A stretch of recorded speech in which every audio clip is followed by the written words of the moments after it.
I have to say, job well done by the Reggae girls in beating their South African counterparts in their two-match international series. Top striker Bunny Shaw was back in the fold and back in business with a double in the first game.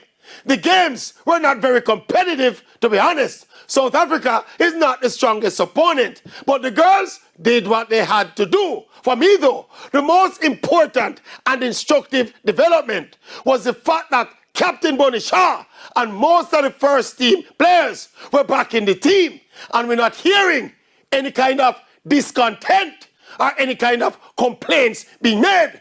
There is a new coach, and things appear to have settled down somewhat. The egos appear to be in check.